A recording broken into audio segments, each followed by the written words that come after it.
Muito boa noite. Chegou ao fim mais uma semana, todos com muitos desafios, tenho certeza, porque os tempos não são fáceis mesmo. Nesse dia de hoje, já grandes desafios para cada um, mas a verdade é que estamos aqui, que conseguimos nos organizar para estar aqui, para assistir esse nosso momento de congregamento, de congregação frente a uma sintonia espiritual superior, em proposição a uma mudança de vida. Porque não estamos aqui apenas para orar, para produzir luz, para aprender, mas também para servir, para ser úteis, reativando em nossas vidas como programação de vida essa alegria de ser útil. Uma experiência que todos nós, absolutamente todos nós já passamos,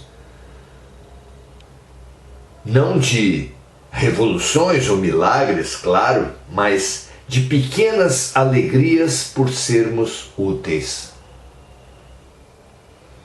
De regar uma planta que estava seca, de fazer um carinho num cachorro que estava carente, de olhar no olho de uma pessoa e dizer bom dia. Pequenas coisas, todos nós já fomos úteis, e na medida que percebemos que fomos úteis, vivemos uma alegria. E que essa alegria nos motive, que essa alegria nos impulsione. Porque essa é a felicidade que está à nossa disposição. As felicidades, como nós concebemos até agora, do paraíso, onde ficaríamos eternamente na ociosidade. A felicidade de casamentos onde não haveria conflitos e seríamos felizes para sempre. Essas felicidades são mais que utópicas, são impossíveis. Porque a felicidade numa escola implica sempre em desafios e sempre em aprendizados. A felicidade num hospital implica sempre em tratamentos, exames e curas. Tudo se move. Essa alegria da paralisia, essa felicidade do ócio, é uma criação humana, não existe. Felizes de nós que já compreendemos que a felicidade está no movimento, no ser útil, no servir, como disse Jesus. É para isso que nós viemos, para nos expandir em conhecimento e em serviço. Então, conhecimento e serviço, oração e ação, estamos aqui exatamente para isso. No nosso processo, no nosso curso, digamos assim, de O Livro dos Espíritos, de Allan Kardec, que estamos estudando de uma maneira muito original. Estamos estudando as diversas revelações contidas nas 1019 perguntas de O Livro dos Espíritos, a partir do eixo da pergunta 919, a pergunta que estabelece o autoconhecimento como o grande caminho de evolução ao bem e de resistência ao mal. É com esse eixo que temos feito todas as análises, todos os conhecimentos inúmeros que estão contidos nesse livro. Hoje, as questões número 43 e 44, capítulo 3, sobre a criação, item formação dos seres vivos, nós vamos estudar hoje a formação dos seres vivos na origem da Terra, que é muito interessante. A primeira pergunta que Kardec faz é a seguinte, pergunta 43. Quando a Terra começou a ser povoada?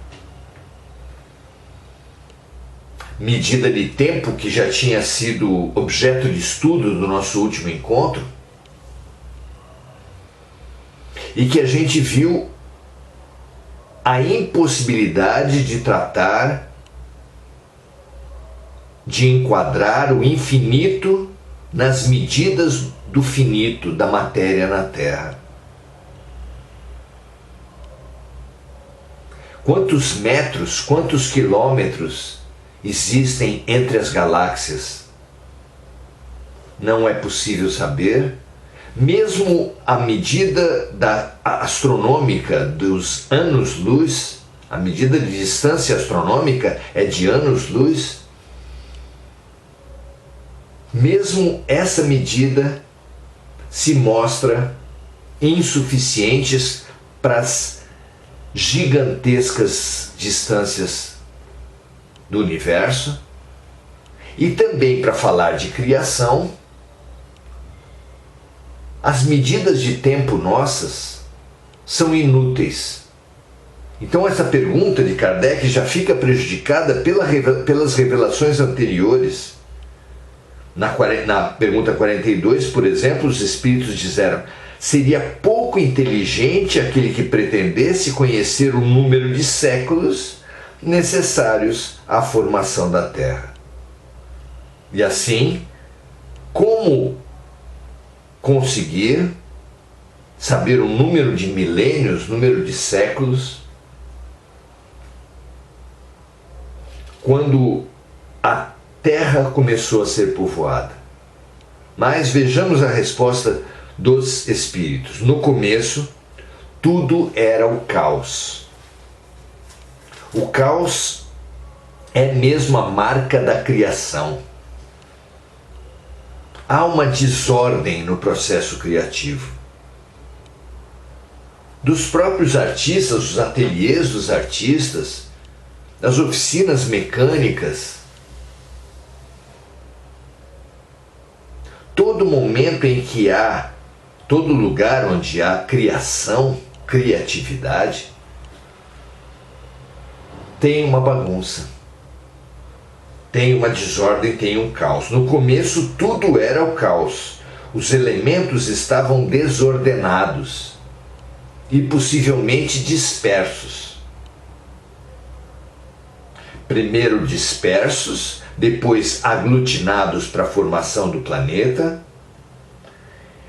Depois o planeta, embora já com uma boa condensação no seu aspecto material, ainda tinha uma desordem geral dos elementos constitutivos.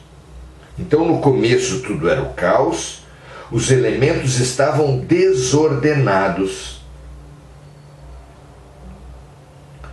Pode ser os elementos químicos ou os elementos da alquimia antiga, água, terra, fogo, ar e éter.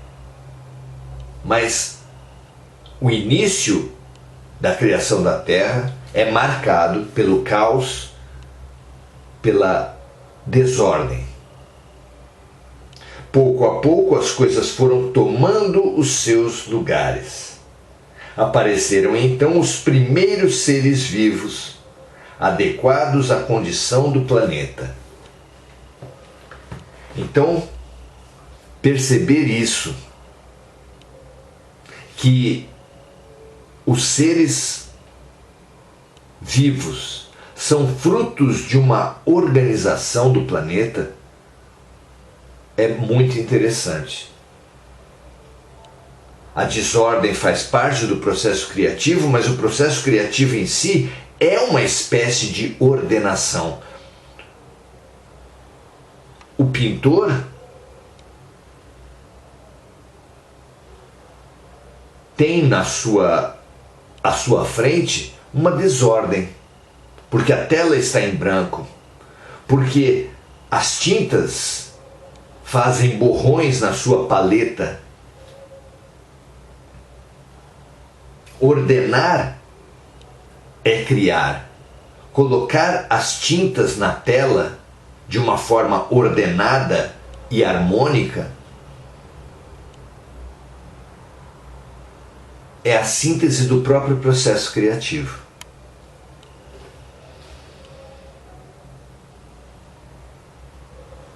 Então, no início tudo era o caos, pouco a pouco as coisas foram tomando seus lugares. Apareceram então os primeiros seres vivos adequados à condição do planeta. A vida exige uma ordem básica. E apenas alcançada essa ordem, é que puderam surgir os primeiros seres vivos. Então não se fala em datas, claro, não se fala mesmo em eras, ou bilhões ou trilhões de anos, mas se fala em sequência de eventos. No início, o caos, os elementos estavam desordenados, pouco a pouco as coisas foram tomando seus lugares. A água formando os mares, o ar e os gases formando a atmosfera.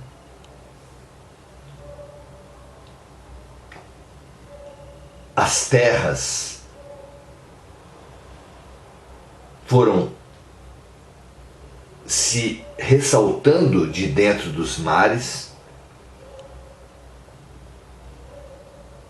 A temperatura foi se amenizando depois de um primeiro período de altíssimas, inconcebíveis temperaturas. E assim, com essa ordem, os seres vivos foram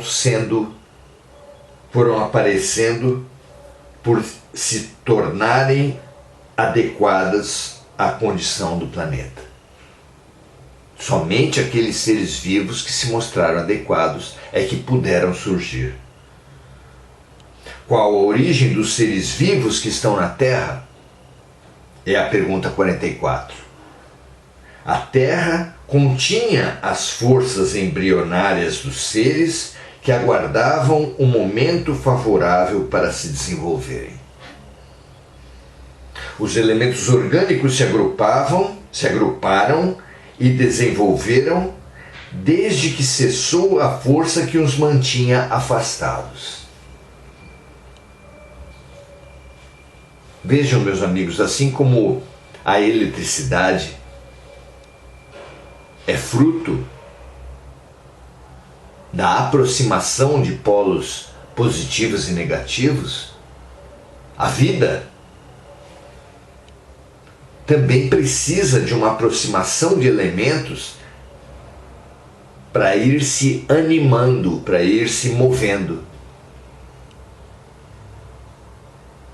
No caos, esses elementos formadores da vida eram afastados uns dos outros. Mas houve um momento em que puderam se conectar e essa conexão gerou vida. Os elementos orgânicos se agruparam e se desenvolveram desde que cessou a força que os mantinha afastados. Formaram-se assim os embriões de todos os seres vivos. Interessante, não é? Esses embriões permaneceram em estado latente e de inércia, assim como a crisálida e as sementes das plantas, aguardando o momento propício ao aparecimento de cada espécie. Quando esse momento chegou, os seres de cada espécie se reuniram e se multiplicaram.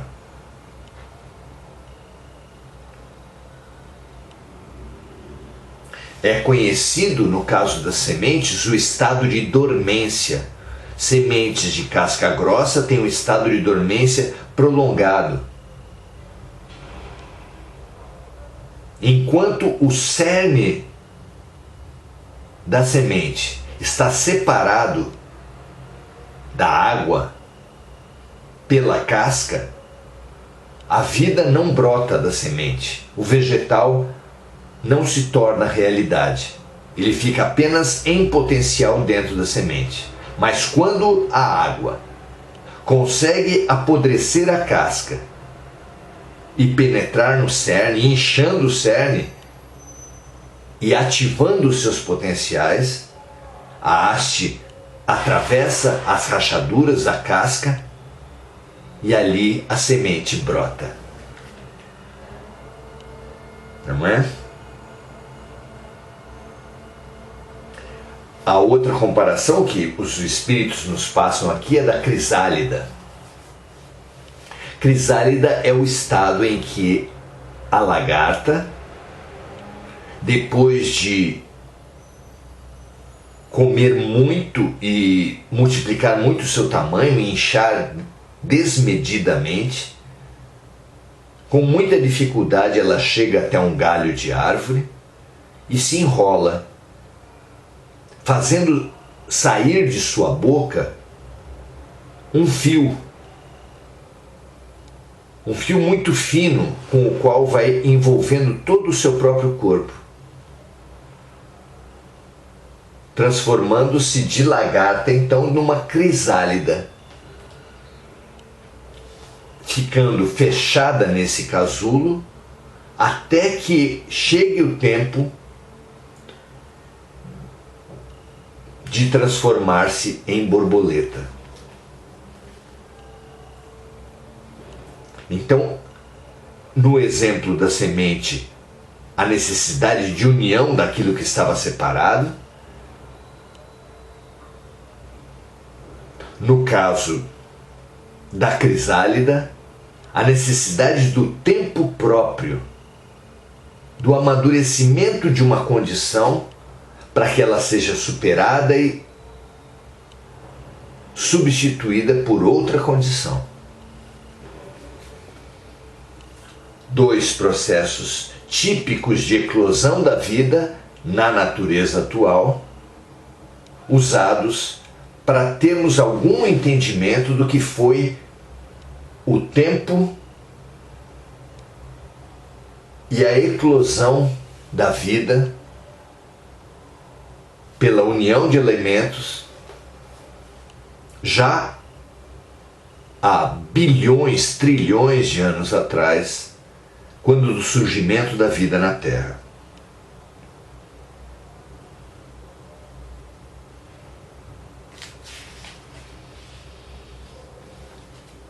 Essas explicações têm muito a ver com todos nós.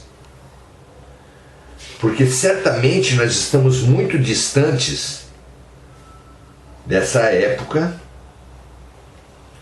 em que a vida surgiu na Terra. Mas isso conta a nossa história.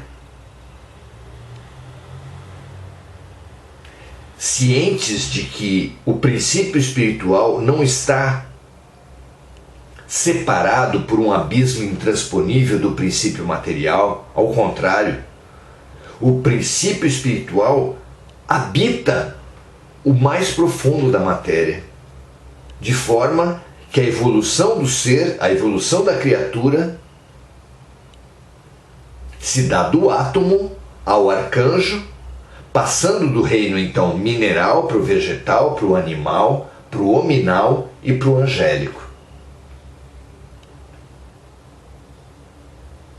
Essa é a trajetória humana que remonta uma quantidade de tempo incomensurável, não passível de medida pelas proporções humanas, materiais,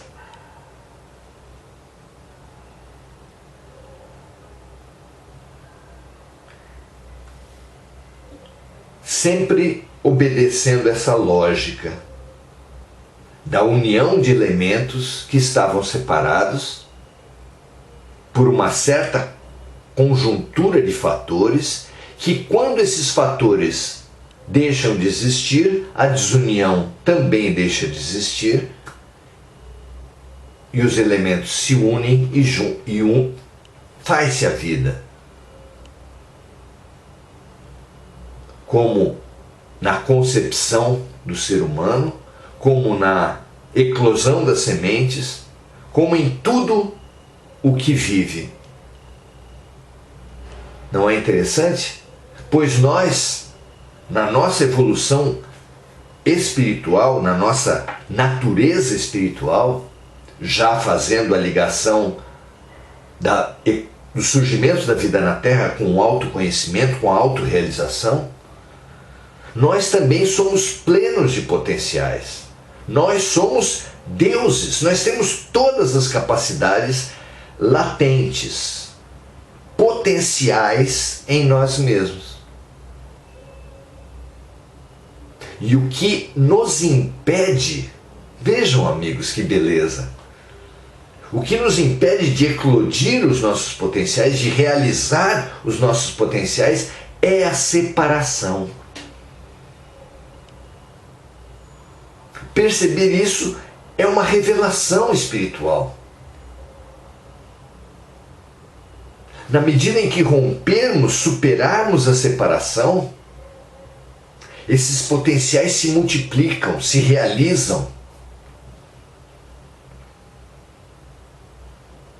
Vejam se não é belo e se não é conectado com a mensagem de Jesus,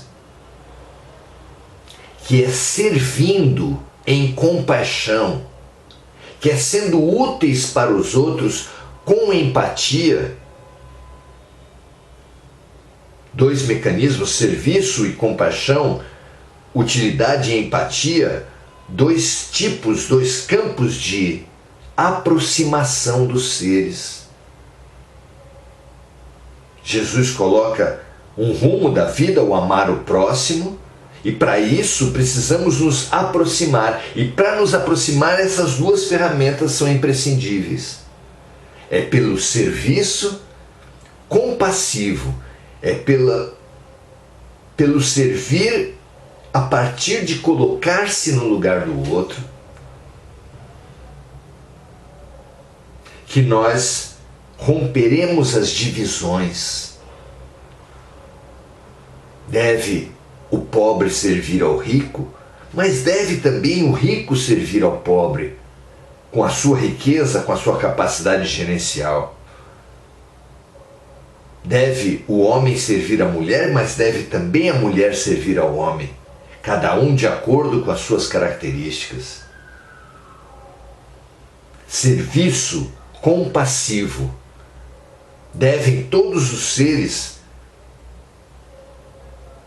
aprender a perceber, localizar, respeitar e servir, rompendo as separações, todos os seres que estão em dificuldade.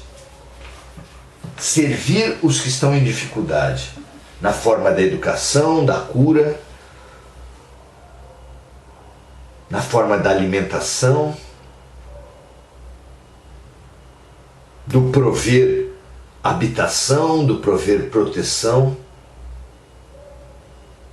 É isso que faz eclodir os nossos potenciais. A superação da separação. Supere então, meu amigo, minha amiga, dentro de você, toda a ideia de separatividade. Toda a ideia de que nós temos abismos entre nós, entre homens e mulheres, brancos e negros, ricos e pobres.